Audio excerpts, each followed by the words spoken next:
بسم الله الرحمن الرحيم. الشيطان اللعين الرجيم. بسم الله الرحمن الرحيم. يا أيها الذين آمنوا أنفقوا مما رزقناكم من قبل أن يأتي يوم لا بيع فيه ولا خلة ولا شفاعة والكافرون هم الظالمون. الله لا إله إلا هو الحي القيوم لا تأخذه سنة ولا نوم له ما في السماوات وما في الأرض من ذا الذي يشفع عنده إلا بإذنه يعلم ما بين أيديهم وما خلفهم ولا يحيطون بشيء من علمه إلا بما شاء وسع كرسيه السماوات والأرض ولا يؤوده حفظهما وهو العلي العظيم. صدق اللہ العلی العظیم. صلوات بھیجے محمد والے محمد. اللهم صل على محمد وآل محمد. السلام علیکم ورحمۃ اللہ وبرکاتہ.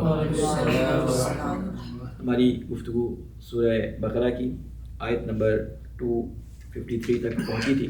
تیسرا سپارہ ہم نے لاسٹ ٹائم شروع کیا تھا اور اس میں ہماری بحث جو ہے آیت نمبر 253 میں موجود ایک لفظ کے اوپر جو ہے وہ ختم ہوئی تھی، بلکہ آیت نمبر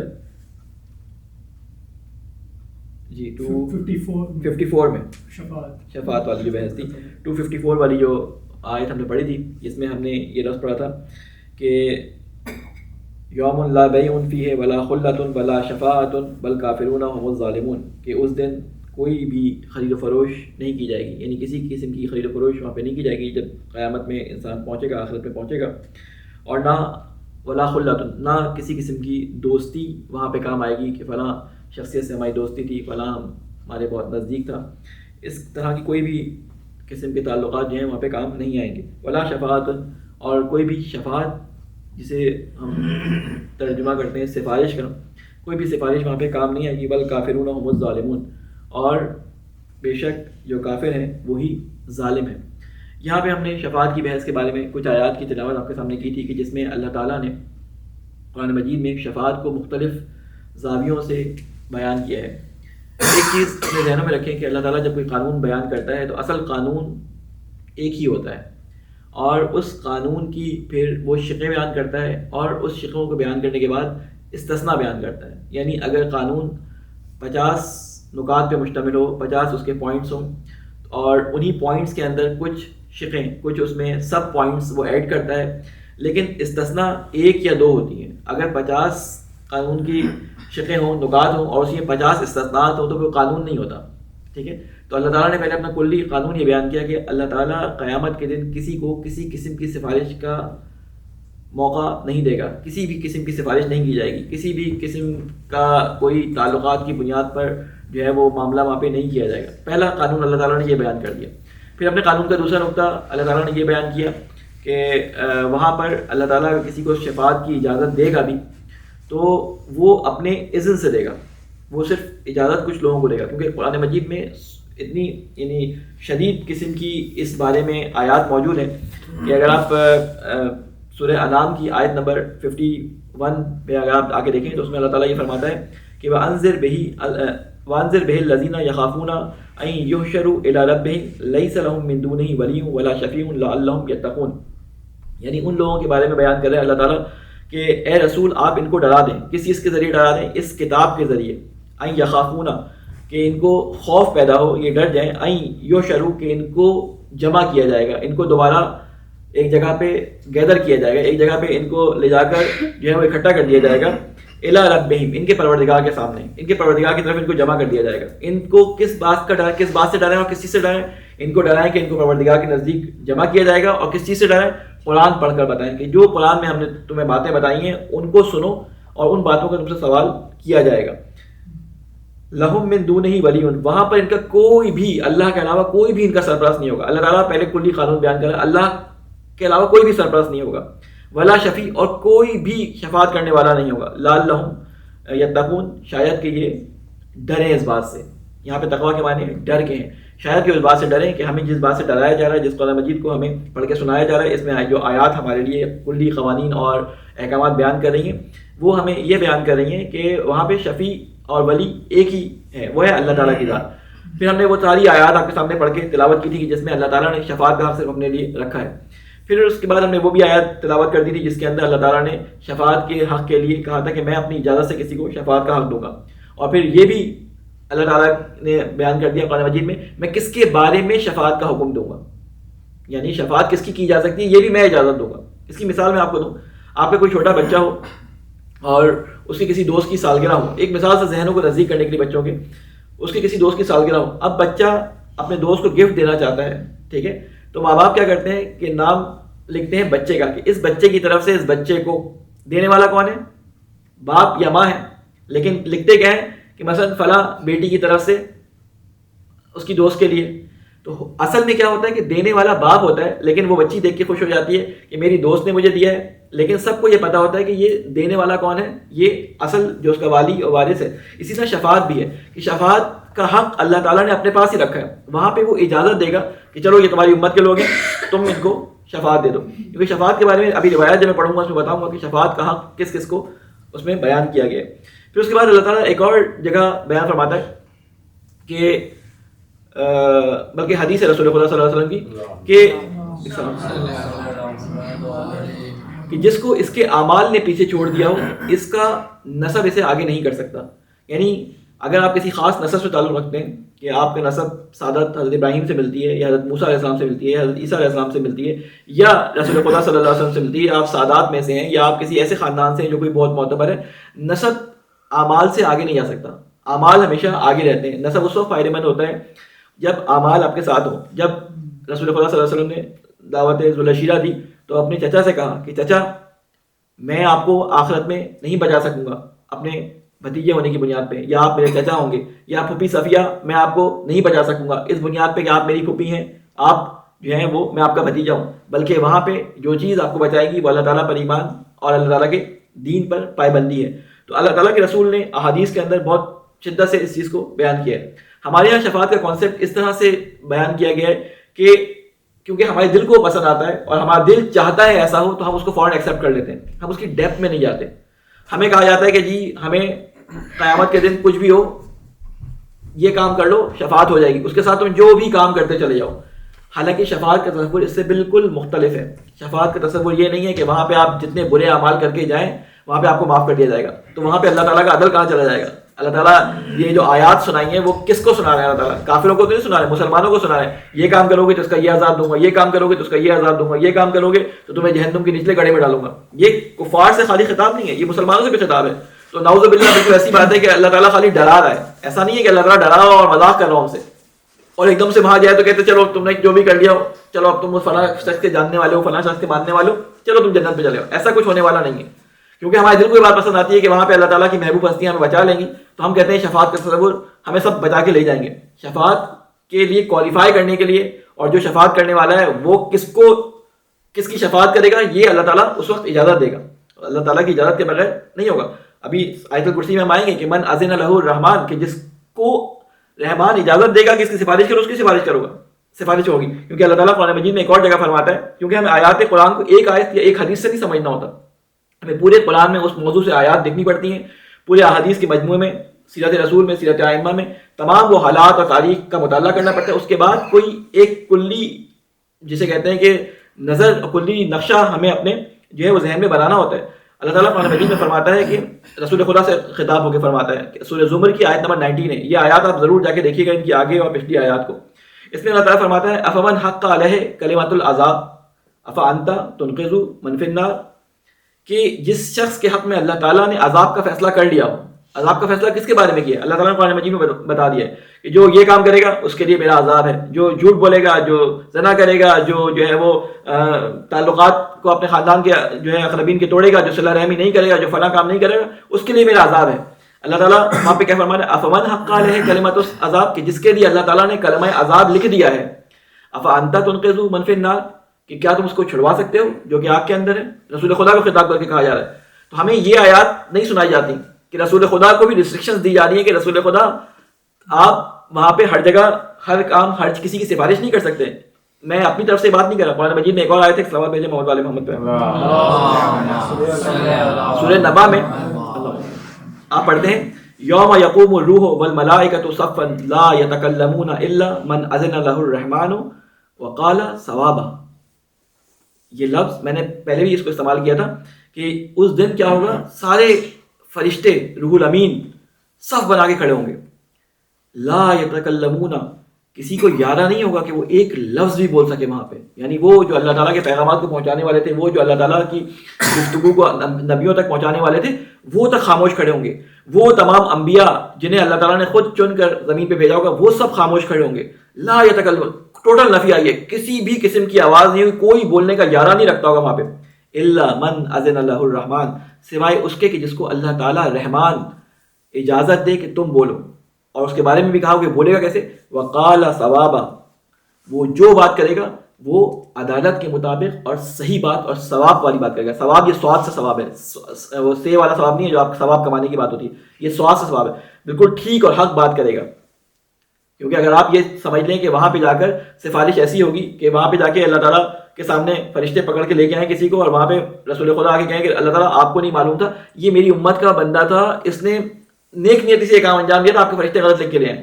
یہ تو نعوذ باللہ خدا کریم پہ جو ہے وہ ایک بہتان اور ایک نعوذ باللہ ایک ایسی بات ہے کہ اس سے خدا کا عرش کانپ جائے.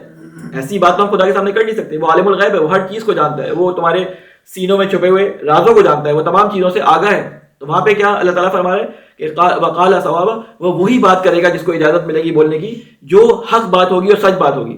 اب سوال یہ پیدا ہوتا ہے کہ یہ سفارش جو کی جائے گی, ہم جو کہتے ہیں شفاعت ہوگی, آپ نے تو اتنا ڈرا دیا, سفارش ہوگی بھی یا نہیں ہوگی؟ تو وہاں پہ ہمیں روایات میں ملتا ہے کہ سفارش کن کی ہوگی. ایک وہ لوگ ہوتے ہیں جو دنیا میں اس نیت سے کام کرتے ہیں جو کچھ کریں گے وہاں پہ بچانے والے موجود ہیں, جو گناہ کرنا ہے کر لو. یہ سراسر خدا کی مخالفت ہے, خدا کے کاموں کے جیسے کہتے ہیں خدا کے احکام کی سراسر نافرمانی ہے. ہاں ایک شخص ہے جو ایک راستے پر چل رہا ہے اور اس راستے سے کبھی پھسل جاتا ہے, صحیح کام کرتے کرتے ایک راستے سے پھسل جاتا ہے, اور پھر اس کے بعد جب اس کو احساس ہوتا ہے فوراً اللہ سے توبہ کر لیتا ہے. یہ جو بار بار توبہ کر کے اللہ تعالیٰ کی طرف پلٹتا ہے, اللہ تعالیٰ کہتا ہے ایسا شخص جو ہے میں اس کو اجازت دوں گا. پھر رسول کی امت کہا جائے گا کہ رسول آپ کو اجازت ہے کہ آپ جو ہے وہ اپنی جو ہے وہ شفاعت کا جسے کہتے ہیں وہ پتہ یہاں پہ استعمال کریں اور ان کو شفاعت کر لیں. کیونکہ روایات میں جملہ ملتا ہے کہ ہر نبی کے پاس 3 مستجاب دعائیں ہوتی ہیں. رسول خدا صلی اللہ علیہ وسلم فرماتے ہیں کہ میں نے اپنی ایک دعا اس شفاعت کے بارے میں بچا رکھی ہے, قیامت کے دن میں اپنی امت کی شفاعت کروں گا. اور خداوند کریم بھی اس بات کی گارنٹی دیتا ہے کہ ہم اتنی آپ کو یعنی وسعت دیں گے کہ آپ راضی ہو جائیں گے. فسوفا کیا ہے وہ فسوفا یوتی کا رب کا فترضا, کہ جلد ہی ہم آپ کو اتنا زیادہ دیں گے کہ آپ راضی ہو جائیں گے. یعنی کیا دیں گے آپ نے ہمیشہ یہ دعائیں مانگی, 2 دعائیں رسول خدا نے جو مانگی وہ دین کی ہدایت کی مانگی, اور تیسری دعا یہ مانگی کہ تیسری دعا قیامت پہ سوال کے رکھ رہا ہوں اپنی شفاعت کے لیے.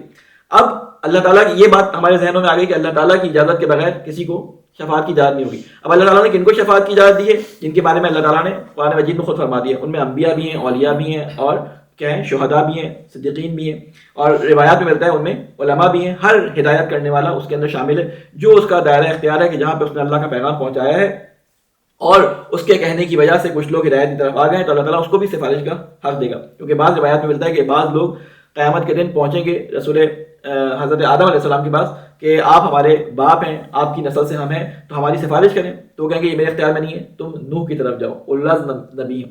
نوح کہیں گے یہ میرے اختیار میں نہیں, ابراہیم کے پاس جاؤ. اس طرح ایک ایک کرتے کرتے جو ہے وہ سب اپنا جسے کہتے ہیں شانہ خالی کرنا فارسی میں, اپنے ذمہ داری سے کہتے ہیں یہ بات میں نہیں کر سکتا, یہاں پہ اس حد تک میں آگے نہیں جا سکتا اللہ تعالیٰ کے سامنے, کیونکہ وہاں پہ کسی کو یارہ نہیں ہوگا بولنے کا. تو پھر رسول خدا کے پاس جایا جائے گا.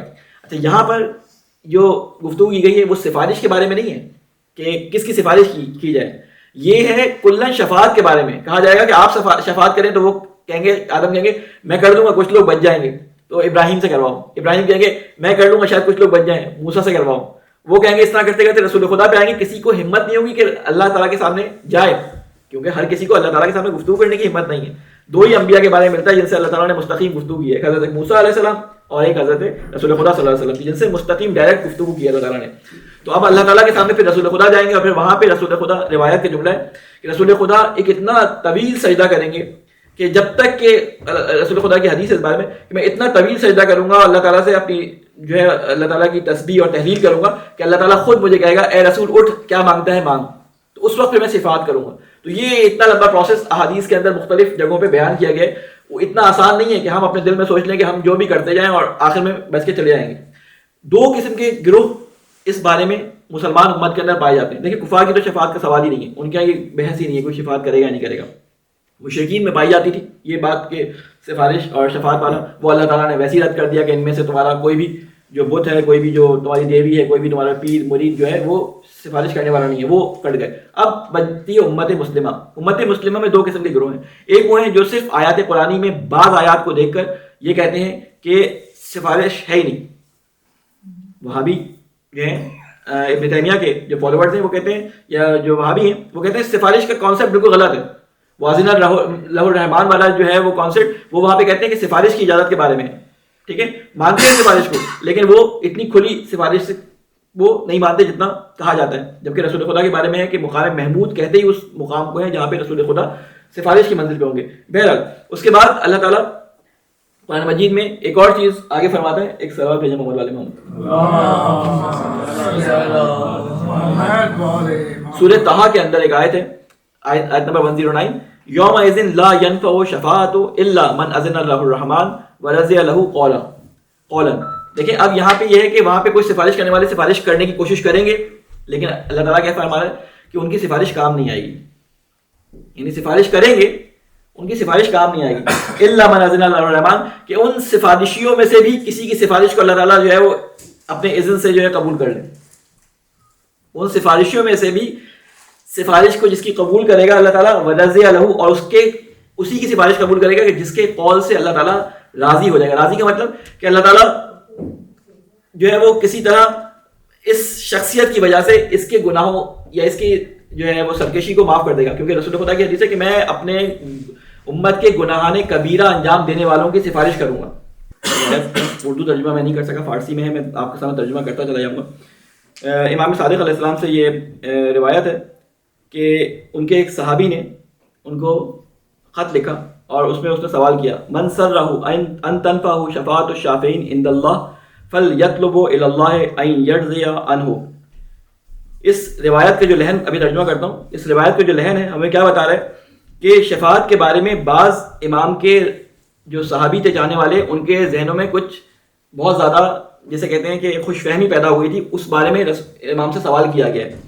تو اس کے لحن بتا رہا ہے کہ امام کس چیز کی نفی کر رہے ہیں. فرماتے ہیں ہر کس دو ضرورت مشمول شفاعت گردت، کہتے جو چاہتا ہے کہ شفاعت اس کے شامل حال ہو قیامت کے دن، باید خوشنودی خدا را جلب کنے، اس کی پہلی کوشش دنیا میں یہ ہونی چاہیے کہ وہ اللہ تعالیٰ کی خوشنودی کے لیے کام کرتا ہو. کبھی غلطی سے ادھر ادھر ہو جائے تو وہ شخص کوالیفائی کرے گا کہ اس کی شفاعت کی جائے. جو سرکشی کی بنیاد پہ کرے گا وہ خود بخود شفاعت کے زمرے سے خارج ہے. پھر رسول خدا صلی اللہ علیہ وسلم کی یہ حدیث ہے کہ شفاعتی لأہل الکبائر من امتی، کہ میری شفاعت ان لوگوں کے لیے جو گناہ کبیرہ جن سے انجام ہو چکے ہوں، جنہوں نے گناہ کبیرہ انجام دیے ہوں امت میں. تو کسی نے سوال کیا، اور سوال کرنے والا کون تھا؟ ابن ابی عمیر تھے. انہوں نے کہا کہ ہاں کسی نے رسول خدا کی حدیث کے بارے میں امام کاظم سے سوال کیا کہ کیسے گناہ کبیرہ کرنے والے جو ہیں وہ شفاعت کے متحمل ہوں گے وہاں پہ، جبکہ اللہ تعالیٰ قرآن مجید میں فرماتا ہے وَلَا يَشْفَعُونَ إِلَّا لِمَنِ ارْتَضَىٰ. تو مسلم، فارسی میں دو زبانوں کو مکس کر رہا ہوں، فارسی پڑھ دیتا ہوں پھر اس کے بعد ترجمہ کرتا ہوں اس کا. مسلم از کسی کے مرتکب کبائر شبد مورد خوشنودی خدا نیست. کہتے ہیں یہ بات مسلم ہے کہ جو گناہ کبیرہ انجام دے وہ اللہ کی خوشنودی کا باعث تو ہو نہیں سکتا. امام در پاسخ گفت، امام نے فرمایا ہر فرد با ایمانی کے مرتکب گناہ بھی شبد، وہ با ایمان شخص جس سے گناہ کا ارتکاب ہو جائے تباً پشیمان خواہش ہو. اگر وہ شخص جو ہے با ایمان ہے تو اس کی تب میں یہ چیز شامل ہے کہ وہ پشیمان ہوگا اس چیز سے، کہ وہ پشیمانی کا اظہار کرے گا کہ مجھ سے یہ گناہ سرزد ہو گیا ہے. اور امام فرمود کہ پشیمانی از گناہ توبہ است، اور اس پشیمانی کا مظہر، یہ اس بات کا مظہر ہے کہ وہ اپنے گناہ سے توبہ کرنا چاہتا ہے. بعض دفعہ زبان سے الفاظ نہیں نکل پاتے، شیطان زبان پہ تالا لگا دیتا ہے، لیکن پشیمانی اس بات کو ظاہر کر دیتی ہے کہ وہ بہت زیادہ اپنے آپ کو پست اور اللہ تعالیٰ کے مقابلے میں بہت گرا ہوا محسوس کر رہا ہے. آپ کو وہ واقعہ یاد ہوگا کہ ایک صحابی نے ایک رسول خدا کے خلاف حکم کے خلاف ایک کام کر دیا تھا, تو اتنے پشیمان ہوئے کہ رسول خدا کے پاس نہیں آ سکے. انہوں نے جا کے مدینہ النبی کے ایک ستون سے اپنے آپ کو باندھ لیا, اور ندامت کے مارے ان کے آنسو بہتے جاتے تھے, اور خدا کے سامنے جو ہے بس وہ ان کی جسے کہتے ہیں نا گریہ وزاری چلتی رہتی تھی. خدا نے پھر ان کی توبہ کو قبول کر لیا.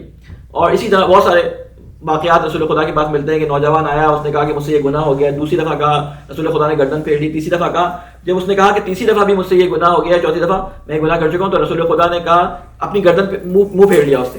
پہلے تو کہا کہ تم جاؤ, ٹھیک ہے, توبہ کرو, تم جاؤ توبہ کرو. چوتھی دفعہ جب آیا تو اللہ تعالیٰ کے رسول نے اس سے منہ پھیر لیا.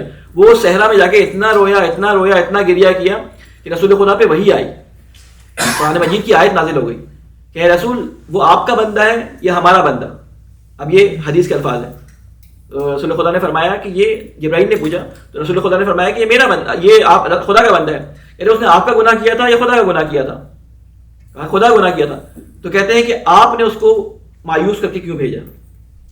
رسول کو توبیخ کی گئی, تو رسول خدا کو کہا گیا کہ آپ جا کے اس کی توبہ قبول ہونے کی خوشخبری سنا دیں. تو اللہ تعالیٰ توبہ کرنے والوں کو, پشیمان ہونے والوں کو ان کی توبہ قبول کرتا ہے. تو امام صادق کیا فرمانے کہ رسول خدا کا یہ جملہ کہ میں اپنے ان لوگوں کی جو ہے وہ سفارش کروں گا کہ جو گناہ کبیرہ کے بھی مرتکب ہو چکے ہوں, تو میری بارگاہ میں آنے سے, اللہ تعالیٰ کی بارگاہ میں آنے سے ڈرے نہیں, پشیمان ہو جائیں, ان لوگوں کی شفاعت, ان لوگوں کی سفارش ہوگی. میرا روایات بہت زیادہ ہیں کیونکہ ہمارے پاس ٹائم بہت کم ہے, تو میں اب اپنی اگلی آیت کی طرف جو ہے وہ توجہ کرتا ہوں. ایک چیز جو آپ کے ذہنوں میں بیان کرنا چاہتا ہوں وہ یہ ہے کہ دیکھیں اللہ تعالیٰ پہ ایمان سب سے پہلا ہمارا عقیدہ اور نظریہ کیا ہے؟ اللہ تعالیٰ پہ ایمان.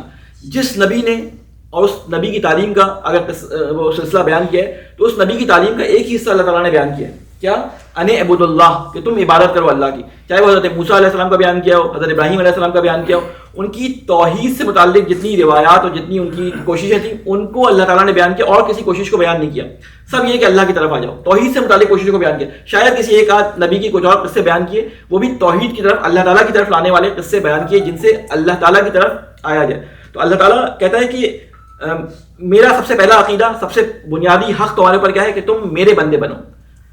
ہمارے لیے کیا چیز ضروری ہے جو قرآن مجید کے مطالعے سے, احادیث کے مطالعے سے, پچھلی کتب جو ہیں گزری ہیں ان کے مطالعے سے جو ہمیں اس کی حقیقی معنی سمجھ آتے ہیں, وہ کیا سمجھ آتے ہیں کہ اللہ پہ ایمان لانے کے بعد دوسری چیز جس پہ ایمان لانا ضروری ہے وہ کیا چیز ہے؟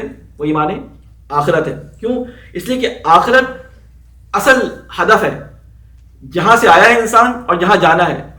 بیچ کی دنیا ایک دارالامتحان ہے. میں نے پہلے بھی شاید کہا تھا کہ اللہ تعالیٰ نے اس دنیا کے اندر جو ہے وہ ایسے لوگوں کو امتحان کرنا ہے کہ جو بے عیب نکلیں, اس سے عیب ہو لیکن وہ اپنے عیبوں کو جبران کر چکے ہوں, غفران کر چکے ہوں, جن کو میں دوبارہ سے ریپیئر کر چکا ہوں. ان لوگوں کے لیے میں نے اپنی کہتے ہیں نا ختم ہونے والی اور بے عیب جنت کو رکھا ہے, کیونکہ میں نے جنت بے عیب بنائی ہے, اس میں آنے والے بھی بے عیب ہوں گے. تو یہ دنیا جو میں نے تمہارے لیے بنائی ہے, یہ دنیا میں اپنے آپ کو ایسے گزارو کہ تمام دنیا کی غلاظتیں, وہ دنیا کی چیزیں جو تمہاری شخصیتوں کو توڑ دیتی ہیں, ان سے بچتے بچاتے نکلو. اگر کہیں تمہاری شخصیت میں دراڑ پڑ جائے تو میں بخشنے والا, میں معاف کرنے والا ہوں, لیکن اس کا طریقہ کار کیا ہے کہ تم پلٹ کر میری طرف آؤ. پھر ایک اور چیز جو ہمارے لیے آتی ہے کہ ہمارا امتحان دنیا میں یہ نہیں ہے کہ ہم کتنی اچھی تجارت کرتے ہیں, ہماری جاب کتنی اچھی ہے, ہمارا اسٹیٹس کتنا اچھا ہے, ہمارا گھر کتنا بڑا ہے, ہمارے دوست کتنے زیادہ ہیں, ہمارے لائکس کتنے زیادہ ہیں, ہمارے فالوورز کتنے زیادہ ہیں. اس چیز سے ہمارا امتحان دنیا میں لیا ہی نہیں گیا. جب پرچہ امتحان رکھا جائے گا اور وہاں پہ فیصلے ہوں گے تو اس بات پہ فیصلہ نہیں ہوگا کہ کس کے پاس کتنی دولت تھی, کتنا پیسہ تھا, کتنے لائک تھے, کتنی شہرت تھی, کتنے لوگ اس کے فالوورز تھے, یا ایک شخص محل میں بیٹھ کے امتحان دے رہا ہے یا ایک شخص 20 گز کی جھگی میں بیٹھ کے امتحان دے رہا ہے. امتحان میں معیار یہ نہیں ہے کہ اس کے پاس کیا ہے, امتحان میں معیار یہ ہے کہ جو معیارات ہم نے تمہیں دیے تھے زندگی گزارنے کی, ان کے مطابق زندگی گزاری ہے یا نہیں گزاری. اگر اس کے مطابق زندگی گزاری ہے تو ہمارا وہاں پہ فیصلہ ہوگا. اور یہ جو دنیا ہے نا, اس کے اندر مسلسل یہ کشمکش آتی ہے کہ خدا دنیا کے مطابق جو ہے اگر ہم ایک صلوات میں جمع والے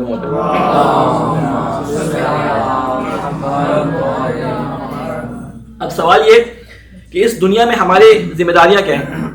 آپ اس آیت سے اپنی ذمہ داریوں کو سمجھیں کہ ہماری ذمہ داریاں کتنی بڑی ہیں.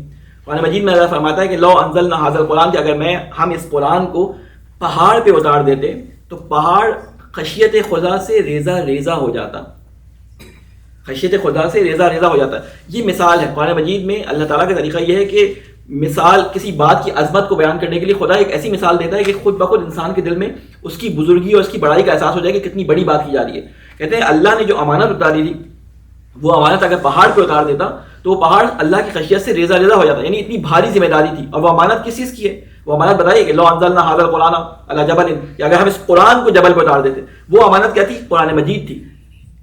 تو وہ قرآن مجید جس کے بارے میں کہا گیا تھا کہ وہ اگر پہاڑ پہ آ جاتی تو وہ ریزہ ریزہ ہو جاتی. تو آپ اپنے ذہنوں میں تصور کریں، یہ جو ہم سر پہ قرآن رکھ لیتے ہیں اور ہمارے سر پہ کوئی بھی اثر نہیں ہوتا، تو اس کا مطلب ہے ہم اس ڈمی کو اپنے اوپر رکھ رہے ہیں کہ جس کا اثر ہمارے اندر اتنا سا بھی نہیں اترا.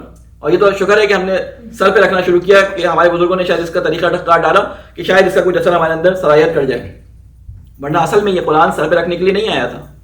یہ قرآن آیا تھا کہ اس کو پڑھا جائے، اس کے اندر ہدایت کی چیزیں ہیں. اور آخرت ایک ایسی چیز ہے کہ اگر آپ قرآن مجید کا مطالعہ شروع کریں تو آپ کو قرآن مجید کے ہر صفحے پر کوئی نہ کوئی آخرت سے متعلق کوئی نہ کوئی جملہ ملے گا.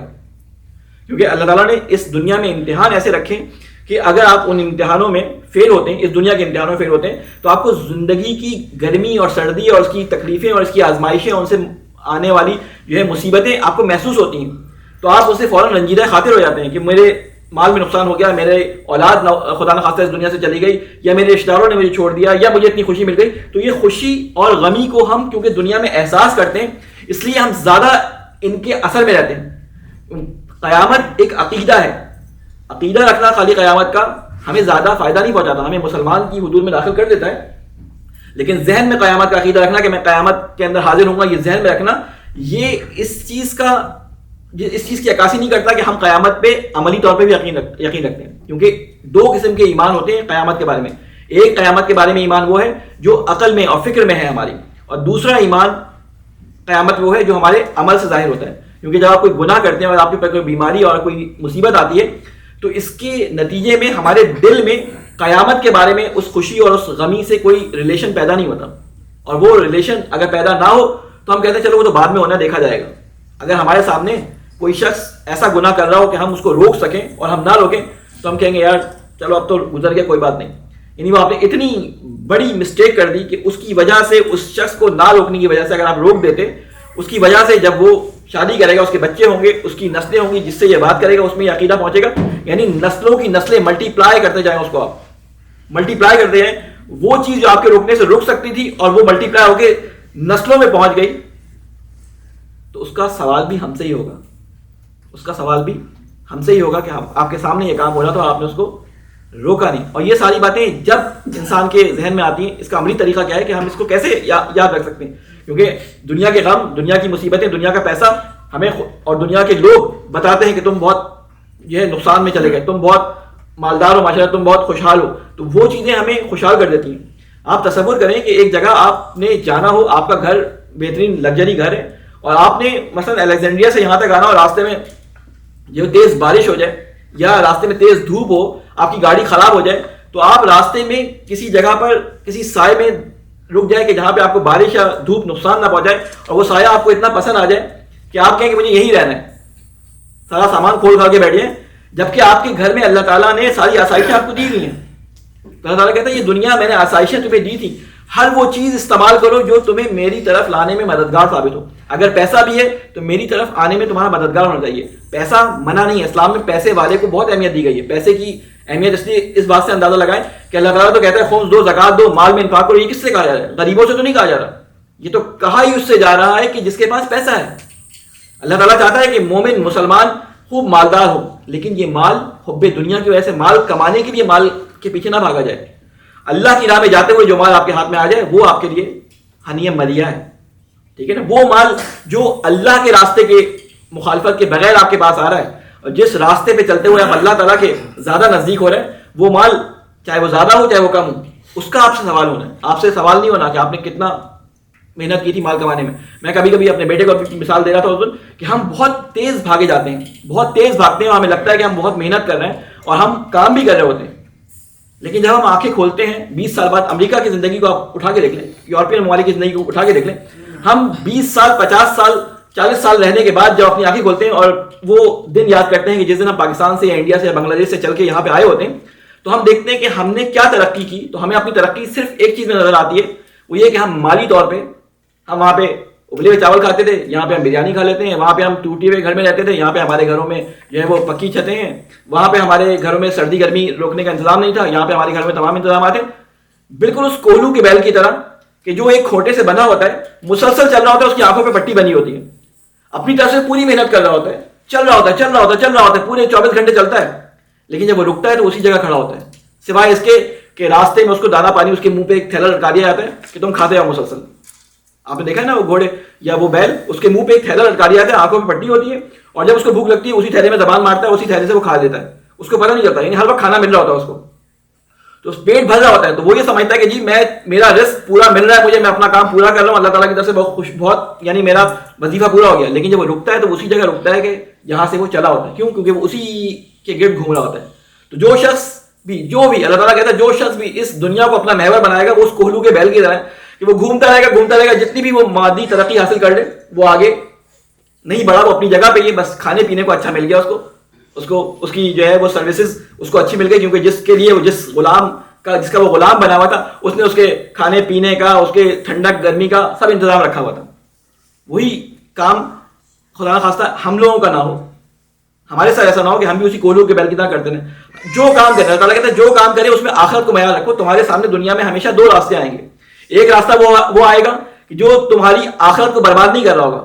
اپنی آخرت کو پہلے دیکھو کسی کام کرنے سے پہلے کہ آخرت میں اس کا کیا نتیجہ نکلنے والا ہے, چاہے وہ اپنے بیٹے کو پیار کرنا ہو, چاہے وہ بزنس میں کسی سے ڈیل کرنا ہو, چاہے وہ عزاداری کرنی ہو. یہ دیکھو کہ اس کا ہدف آخرت میں مجھے کیا ملنے والا ہے, یہ مجھے اللہ تعالیٰ کے نزدیک کرے گا یا نہیں کرے گا, یا مجھے خدا نہ خواستہ یہ کام کرنے سے اللہ تعالیٰ سے 2 قدم بھی اگر میرا فاصلہ ہو رہا ہے تو یہ میرے لیے نقصان کا سودا ہے.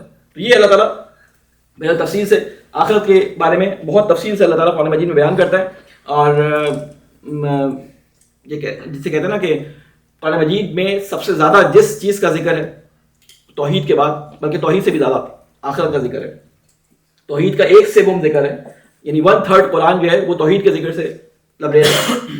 لیکن آپ قرآن مجید کا آپ گارنٹی سے علماء بیان کرتے ہیں کہ آپ 2 صفحے ایسے کھولتے ہیں نا تو یہ سامنے جو فرنٹ آتا ہے, یعنی کوئی آپ ایسا فرنٹ نہیں دیکھیں گے اس میں 2 صفحے سامنے ہوتے ہیں کسی جس میں آخرت کا ذکر نہ ہو.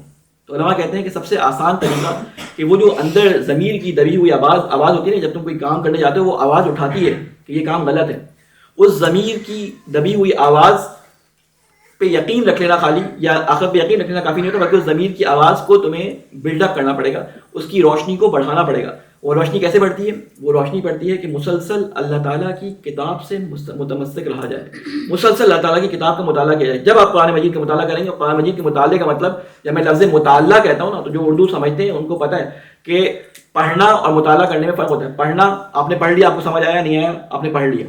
لیکن مطالعہ کرنا یہ ہوتا ہے کہ آپ پڑھیں اور اس کو سمجھیں. جب آپ کسی کانٹریکٹ پہ سائن کرتے ہیں تو مطالعہ کر کے سائن کرتے ہیں کہ آپ نے یہ کانٹریکٹ سائن کیا, ہم نے 114 نکات پر مشتمل کانٹریکٹ اللہ تعالیٰ کے نزدیک سائن کیا تھا. یہ 114 سورہ ہمارے پاس موجود ہے, یہ کانٹریکٹ ہم سائن کر کے آئیں گے, اے اللہ ہم اس کے مطابق عمل کریں گے. جہاں ہم اپنے کانٹریکٹ سے ہٹتے ہیں ہم اپنے ٹیکس سے ہٹ جاتے ہیں. میرا تو گفتگو کافی اس بارے میں ہو گئی, انشاءاللہ کسی اور موقع پہ اس کے بارے میں اگر وقت ملے گا تو اور بھی گفتگو کریں گے, کیونکہ یہ ایسی چیز ہے کہ اس کے بارے میں مسلسل گفتگو ہونی چاہیے. اور میں بھی آپ لوگوں سے یہ درخواست کروں گا کہ آپ لوگ جس شوق اور ذوق سے آتے ہیں اس چیز کو کنٹینیوٹی دینے کے لیے, ہفتے میں تو ہم آتے ہی ہیں, لیکن ہفتے بھر کنیکٹ رہنے کے لیے کوشش کریں کہ آپ اپنے ہفتے کے لیے ایک سورہ ٹارگٹ کر لیں کہ اگلے درس میں آنے سے پہلے ہمیں اس سورہ کو 1 2 3 4 مترجمین کو پڑھ کے آنا ہے. ابھی صرف مترجم کا کام رکھیں, تفسیر پہ جائیں نہیں. آپ 30واں سپارہ اٹھا لیں خالی, اور سورہ نبا کو آپ ایک مفسر سنی, ایک شیعہ, ایک اگر کوئی آپ جو یہ والے اسکالر ہیں جو کیا کہلاتے ہیں اوریجنلسٹ کہلاتے ہیں, ان کا کوئی آپ کو اگر ٹرانسلیشن مل جائے تو وہ, تاکہ دیکھیں کہ انہوں نے کس طرح سے اس کو وہ ڈیمیج کرنے کی کوشش کی, تاکہ آپ کو اندازہ بھی ہو جائے کہ اس میں یہ ڈیمیج پیش آ سکتا ہے. ٹھیک ہے, یا اس سے زیادہ ترجمے پڑھ سکتے ہیں تو آپ اس کو پڑھیں. اپلیکیشن آ گئی, ایک ہی اپلیکیشن کے اندر 3 3 4 4 ترجمے ہوتے ہیں مقایسہ کرنے کے لیے. ایک سورہ آپ رکھ لیں کہ ہفتے میں ہمیں ایک سورہ پڑھنی ہے. مثلا آج ٹیوزڈے کو درس ہے تو نیکسٹ ٹیوزڈے میں آنے سے پہلے ہمیں سورہ نبا آدھی یا پوری یا ایک صفحہ رکھ لیں. ایک صفحے کی آپ کو اتنی پریکٹس ہونی چاہیے کہ کل آپ سے اس صفحے کے بارے میں پوچھا جائے تو آپ کو ازبر ہو کہ اس میں کیا کہا گیا. یعنی اتنی دفعہ اس قرآن کی آیات اور اس کی ترجمے کو پڑھیں کہ جب آیت پڑھیں تو آپ کو ترجمہ خود بخود آ جائے. کیسے آپ الحمد کا ترجمہ الحمد پڑھتے ہیں تو آپ کو ترجمے کی ضرورت نہیں ہوتی, کیونکہ الحمد کا ترجمہ آپ کے ذہنوں میں اتنا راسخ ہو چکا ہے, اتنا زیادہ آپ الحمد کا ترجمہ سن چکے ہیں اور سمجھ چکے ہیں کہ جب آپ کہتے ہیں الحمدللہ رب العالمین تو آپ کو یہ نہیں کہنا پڑتا کہ تمام تعریفیں اللہ کے لیے, بس الحمدللہ رب العالمین ہی وہ پورا مطلب آپ کے ذہنوں میں پہنچا دیتا ہے. آپ جب کہتے ہیں مالک یوم الدین تو آپ کو مالک یوم الدین کہنے کا مطلب یہ نہیں ہوتا کہ جو آخرت کے دن کا مالک ہے, بلکہ آپ کے ذہن میں خود بخود یہ ترجمہ آ جاتا ہے. اگر نہیں آتا تو پھر الحمد پہ بھی کوشش کرنے کی ضرورت ہے, پہلے الحمد سے شروع کریں. اگر نہیں آتا تو پہلے الحمد سے شروع کریں, اور پھر اس کے بعد نماز کے اذکار کا بھی ترجمہ, کیونکہ نماز کے اذکار اگر آپ کو نہیں معلوم ہوں گے تو آپ کو پتہ ہی نہیں ہوگا آپ کر کیا رہے ہیں. ایک ورزش ہے جو ٹرینر نے ہمیں سکھا دیے کہ یوں کرنا ہے پھر یوں کرنا ہے پھر یوں جانا ہے نیچے, نہیں, یہ ورزش نہیں کرنی, یہ بدن نماز ہے. روح نماز یہ ہے کہ جب آپ اللہ اکبر کے لیے ہاتھ اٹھاتے ہیں نا تو آپ ہاتھ اٹھا دیتے ہیں ہر چیز سے. علماء جو ہیں وہ فرماتے ہیں کہ ہاتھ اٹھانے کا مطلب کہ اے اللہ ہم نے ہر چیز سے دنیا کی ہاتھ اٹھا دیا, صرف تو ہی بڑا ہے. اللہ اکبر, تو سب سے بڑا ہے, تو ہی صرف بڑا ہے. اور پھر جب آپ کہنا شروع کرتے ہیں اور خود اذان اور اقامت پہ نماز کی طرف لپکنا, یہ اللہ کی آواز پہ لبیک ہے. اور اسی لیے مستحب ہے کہ آپ اقامت اور اذان اونچی آواز میں دیں. مستحب ہے نماز سے پہلے اذان اور اقامت دیں, اور کم از کم اذان نہیں دے سکتے تو اقامت دیے بغیر نماز کو شروع نہ کریں. یہ اقامت, یہ جسے کہتے ہیں نا کہ وہ ورزش سے پہلے آپ اپنے آپ کو وارم اپ کرتے ہیں نا, یہ اقامت ایک وارم اپ ہے آپ کا, کہ یہ جلدی جلدی کیا کہ نہیں گزر جائیں اللہ اکبر اللہ اکبر اللہ اکبر, اے اللہ تو سب سے بڑا ہے. ہم اپنے آپ کو پریپیئر کر رہے ہیں جانے کے لیے. کیسے خوشامد کی جاتی ہے نا کسی سے کوئی کام کروانا ہو, پتہ ہی ہے سب کو, میاں بیوی سب کو پتا ہوتا ہے. جب میاں کو بیویوں سے کام نکالوانا ہو تو کیا کرنا پڑتا ہے, اور جب بیویوں کو میاں سے کام نکالوانا ہو تو کس طرح سے خوشامد کی جاتی ہے. تو کیا ہوتا ہے, بچے ماں باپ بچوں سے پتہ چل جاتا ہے کہ آج کچھ بیگم صاحبہ یا میاں جی کچھ ڈیمانڈ ان کی ہے, تو اللہ تعالیٰ سے بھی ڈیمانڈ کرنے کے لیے یہی ہے اللہ اکبر, اے اللہ تو ہی سب سے بڑا ہے. اللہ کو میں اپنے الفاظ میں کہوں, اللہ کو جو ہے جسے ہم کہتے ہیں کہ بٹرنگ کر رہے ہیں, ٹھیک ہے نا, کیا اے اللہ تو سب سے بڑا ہے. میں گواہی دیتا ہوں, کس بات کی گواہی دیتا ہوں, تیرے علاوہ کوئی معبود نہیں ہے, تیرے علاوہ کوئی معبود نہیں, میں کسی کو نہیں مانتا. اشہد ان لا الہ الا اللہ, سارے لوگ جھوٹے ہیں, صرف تو میرا معبود ہے. میں گواہی دیتا ہوں کہ میں رسول خدا میرے رسول ہیں. یہ ہم اپنے آپ کو پریپیئر کر رہے ہوتے ہیں. ان کے ترجموں پہ غور کریں, جب آپ مقامات پڑھیں تو ترجمے پہ غور کریں. میں گواہی دیتا ہوں کہ امیر المومنین علیہ السلام میرے ولی ہیں.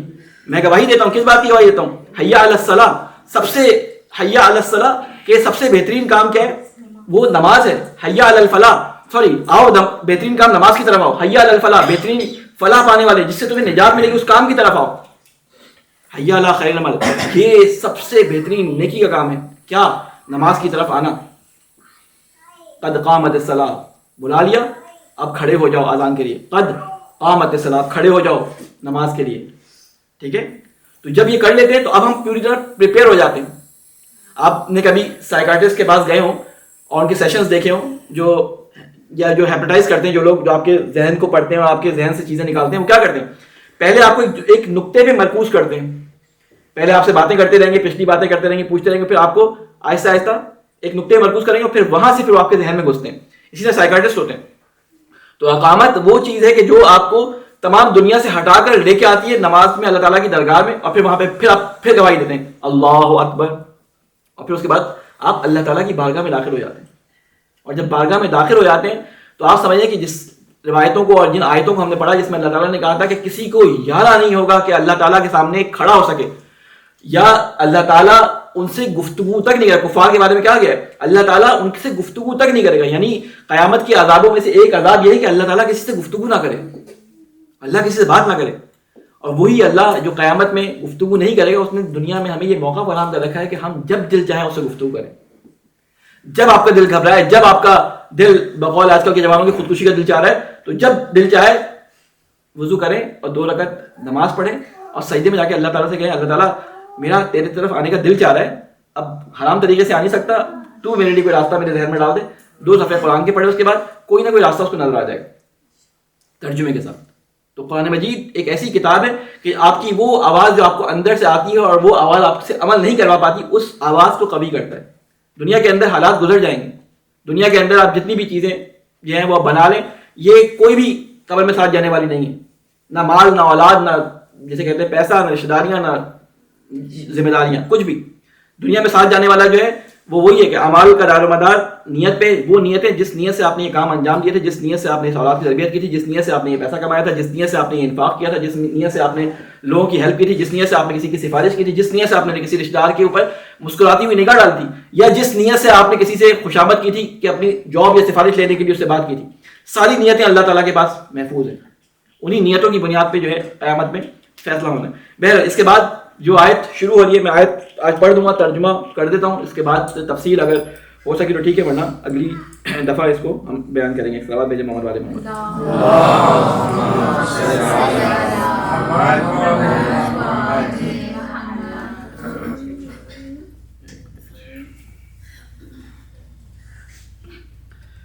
بسم اللہ الرحمن الرحیم. اللہ لا الہ الا هو الحی القیوم لا تأخذه سنة ولا نوم له ما في السماوات وما في الارض من ذا الذی یشفع عنده الا باذنه یعلم ما بین ایدیہم وما خلفهم ولا یحیطون بشیء من علمه الا بما شاء وسع کرسیہ السماوات والارض ولا یعوده حفظهما وهو العلی العظیم. کون سی آیت ہے یہ؟ آیت الکرسی. کیوں یاد ہے ہمیں یہ؟ نہیں، کیوں، کس وجہ سے پڑھائی جاتی تھی؟ حفاظت سے. اور کسی کو یاد ہے بچپن میں بہت ساری باتوں کی وجہ سے آیت الکرسی پڑھائی جاتی تھی؟ جن بھوت سے بچنے کے لیے، اپنا حصار کھینچنے کے لیے، بہت ساری چیزوں سے. آیت الکرسی کے بارے میں آپ کو اس سے پہلے کہ آیت الکرسی کو میں پڑھوں، کچھ روایات میں آیت الکرسی کے بارے میں لے کے آیا تھا، آپ کو بیان کروا دوں. ایک صلوات.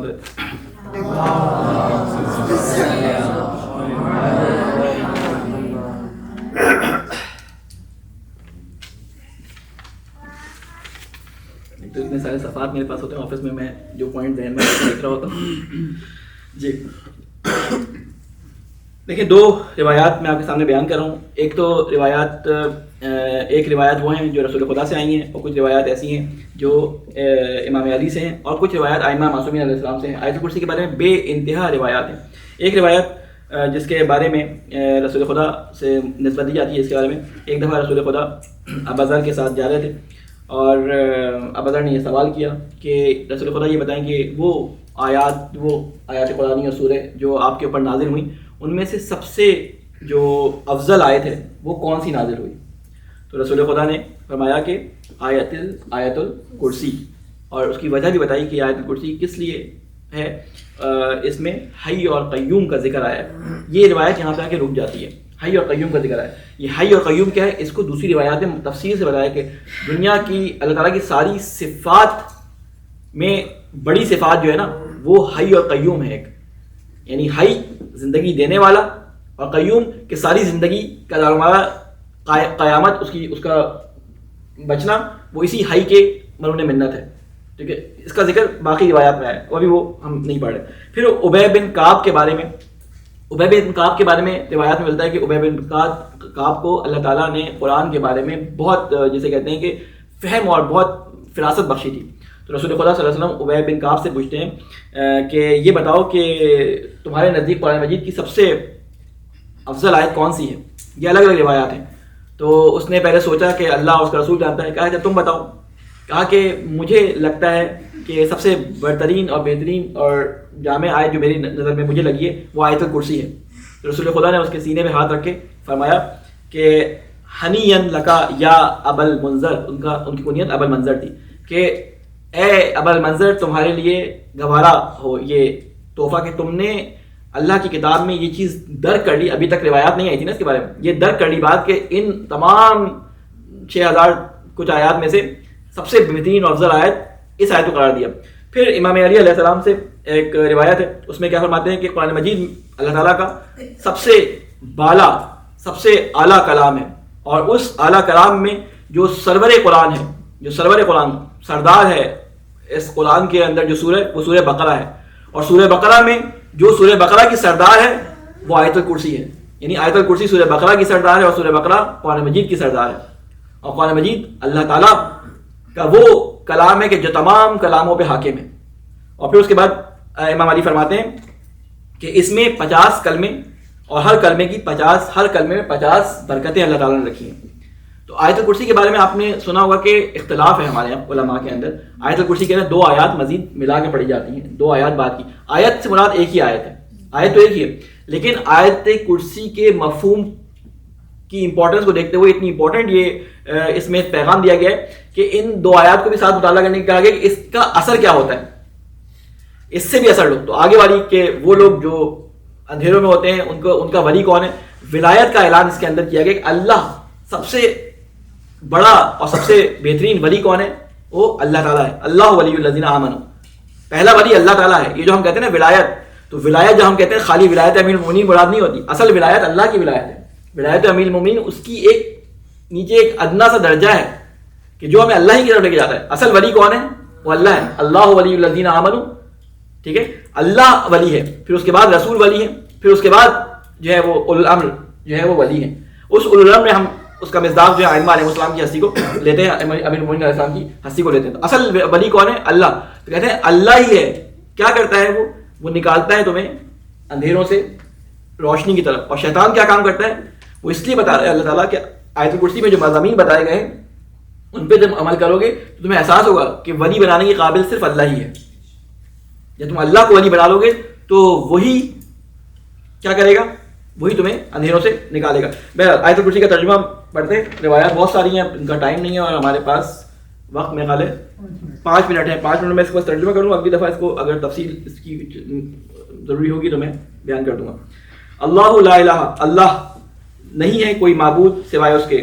هو الحی القیوم, وہ زندہ اور پائیدار ہے. لا تاخذہ سنۃ ولا نوم.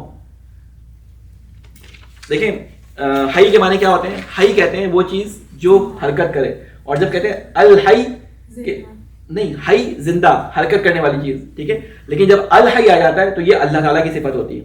جب رحمان کہا جاتا ہے تو وہ کوئی بھی صفت رحمانیت رکھنے والا شخص رحمان کہلا سکتا ہے. لیکن الرحمان جب کہا جاتا ہے اس سے مراد خداوند کریم ہے.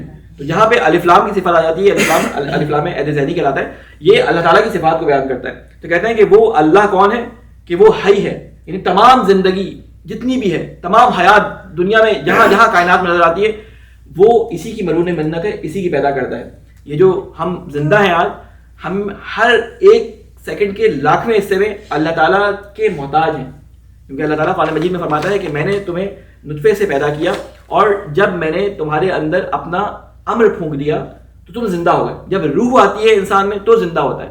اللہ کا امر ہوتا ہے, اللہ ہمیں امر کے ذریعے حیات بخشتا ہے. یعنی یہ روح اللہ کا امر ہے, اس کے ذریعے ہمارے اندر حیات آتی ہے. اس سے پہلے بچہ ناقص ہوتا ہے, ٹھیک ہے. جب یہ حیات آتی ہے تو جب تک اللہ کا امر ہے باقی, یعنی جب تک اللہ کا امر کیا ہوتا ہے, اللہ کا ارادہ, یعنی جب تک اللہ کا ارادہ ہے ہم زندہ ہیں. اور جیسے اللہ نے ارادہ ختم کیا ہماری موت آ جاتی ہے. تو ایک ایک لمحہ ہماری زندگی کا اللہ کے ارادے کا محتاج ہے. اگر یہ اللہ کا ارادہ ہم اپنے ساتھ رکھنا چاہتے ہیں تو اللہ تعالیٰ کی خوشامد ہمیں کرنی پڑے گی. اور اللہ تعالیٰ کی خوشامد کیا ہے, اللہ تعالیٰ کی خوشامد یہ ہے کہ اللہ تعالیٰ کی کتاب کو پڑھ کر اور اسی کے مطابق چلنے کی ہمیں جو ہے وہ کوشش کرنی چاہیے. پھر اس کے بعد کیا فرماتا ہے, قیوم. قیوم القیوم کا ہے. قیوم بہت ساری چیزیں ہو سکتی ہیں, لیکن القیوم یعنی وہ ذات کہ جو خود سے قائم ہو, کوئی اور چیز اس کے قائم ہونے کے لیے وسیلہ نہ ہو, نہ اس کو کسی نے قائم کیا ہو, نہ وہ جو ہے وہ کسی کا محتاج ہو اپنے قائم کرنے میں, خود سے قائم ہے. اب جتنے بھی قیوم ہوں گے وہ سارے اس قائم پہ اتقا کریں گے, چاہے وہ کوئی بھی قائم ہو, چاہے وہ قائم آل محمدی کیوں نہ ہو, وہ اللہ تعالیٰ کے اس قیومیت سے اپنی صفت کو اخذ کریں گے. پھر فرمایا کہ لا تاخذہ سنۃ ولا نوم, کہ اس کو تاخذ کہتے ہیں اخذہ سے نکلا ہے کہ نہیں آتی اس کو اونگ. سنا کہتے ہیں اس نیند کو کہ جو پوری طرح خواب بھی نہیں ہوتا لیکن اونگ جیسے کہتے ہیں نا, اونگ. کیونکہ جب انسان کے ہاتھ میں کوئی چیز پکڑی بھی ہو اور ایک دم سے اونگ آئے تو ہاتھ سے چیز گر جاتی ہے. تو یہ کائنات کا نظام اللہ تعالیٰ کے ہاتھ میں ہے.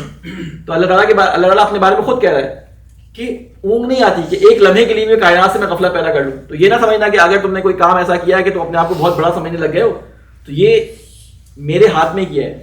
اگر میں اس کو ایک سیکنڈ کے لیے اس کے لاکھویں حصے کے لیے بھی اپنی نظریں اس سے ہٹا لوں تو تم درہم برہم ہو جاؤ گے. یعنی یہ ساری قیومیت میری وجہ سے ہے. لا تاخذہ سنۃ ولا نوم, اور نہ ہی اس کو نیند آتی ہے. ما فی السماوات و ما فی الارض, جو کچھ آسمانوں اور جو کچھ زمین میں ہے وہ اللہ ہی کا ہے. آسمان جب کہا جاتا ہے تو جتنی بلند چیزیں ہیں اس میں یہ سیارے بھی آئے تھے جو ہماری پہنچ میں ہیں اور وہ سیارے بھی آئے تھے جن تک ہم نہیں پہنچے, اور وہ ساری زمینیں بھی آ جاتی ہیں, وہ سارے آسمان کہتے ہیں ہر وہ بلند چیز جو ہماری رینج سے دور ہے, ہر وہ جگہ جو اس دنیا سے دور ہے وہ سب اللہ تعالیٰ, اور جو پستیاں ہیں زمین کی, ارض کہتے ہیں پستی کو, دنیا اس کا مظہر ہے, تو یہ زمین اور جو اس کی پستیوں میں یعنی جو اس سے نیچے چلے ہیں جو چیزیں وہ سب اللہ تعالیٰ کے نظام کائنات یعنی نظام قدرت کے اندر ہیں. تو اللہ تعالیٰ کیا کہتا ہے کہ کوئی چیز اس کی نظام قدرت سے خالی نہیں ہے. من ذا الذی یشفع عنده الا باذنہ, کون ہے یعنی آسمان و زمین میرے ہاتھ میں ہے, تم کسی اور کی طرف نگاہیں اٹھا کے نہ رکھنا کہ فلاں میری سفارش کر دے گا, فلاں مجھے چھڑا کے لے جائے گا. اگلی آیت بات بتا رہی ہے من ذا الذی, کون ہے ذرا بتانا مجھے, کیا جو تمہاری شفاعت کرے گا. کس کو تم نے بنا لیا میری اجازت کے بغیر شفیع؟ میں قرار دوں گا کہ تمہارے بنانے سے کہنے سے یہ نہیں ہو کہ وہ میرے شفیع ہیں, میں بتاؤں گا تمہارے شفیع ہیں یا نہیں ہیں, میں بتاؤں گا اس کی شفاعت کی جائے یا نہیں کی جائے. تم کہنے والے کوئی نہیں ہوتے کہ میری سفارش وہ کریں گے, تمہارے کہنے سے کوئی سفارش کرنے والے نہیں بن جائیں گے, وہ میری اجازت سے سفارش کرنے والے بنیں گے, میری اجازت سے سفارش کی جائے گی. کہتے ہیں الا باذنہ, سوائے اللہ تعالیٰ کے اذن کے, سوائے اللہ تعالیٰ کی اجازت کے کوئی سفارش وہاں پہ نہیں کر سکے گا. یعلم ما بین ایدیہم وما خلفہم, اللہ تعالیٰ جب سفارش ہوگی تو اللہ تعالیٰ جانتا ہے, یعلم وہ جانتا ہے جو کچھ تم نے ظاہر میں کیا ہے, جو تم چھپا کے کرتے تھے, اللہ تعالیٰ کو سب کچھ پتا ہے. جب سفارش ہو رہی ہے تو اللہ تعالیٰ کو پتا ہے کس نیت سے تم نے کیا ہے, کس نیتوں کا حال اللہ تعالیٰ جانتا ہے. تو سفارش کے بارے میں آیا تھا رب بھی کر دے گا, تو ہو سکتا ہے کہ بظاہر ایک عمل کسی کے سامنے کیا ہو, وہ سفارش کر دے تو اللہ تعالیٰ کہے گا میں اس کی نیت کو جانتا ہوں, یہ سفارش اس کی قابل قبول نہیں ہے. بہرحال وہاں پہ کیا ہوگا ہمیں نہیں پتا, ہم قیاس آرائیاں کرنے سے فائدہ نہیں ہے. اس کے بعد اللہ تعالیٰ فرماتا ہے کہ ولا یحیطون بشیء من علمہ, کوئی چیز بھی احاطہ نہیں کر سکتی اللہ تعالیٰ کے علم کا, الا بما شاء, مگر یہ کہ اللہ تعالیٰ اجازت دے دے کہ اتنے علم پر جو ہے تمہاری دسترس ہو جائے. انبیاء کا علم ہو, ائمہ کا علم ہو, کسی کا بھی علم ہو, وہ محدود علم ہے اللہ تعالیٰ کے مقابلے میں. اور یہ جو ہم کہتے ہیں کہ عالم الغیب, غیب کا علم, وہ غیب ہمارے نسبت سے دیکھا جاتا ہے کہ ہمارے سامنے جو چیزیں غائب ہیں ان میں سے کچھ چیزیں وہ انبیاء اور ائمہ علیہ السلام کو عطا کر دیتا ہے, جو علم غیب وہ کہلاتا ہے. اللہ کے نزدیک تو کوئی بھی چیز غیب نہیں ہے.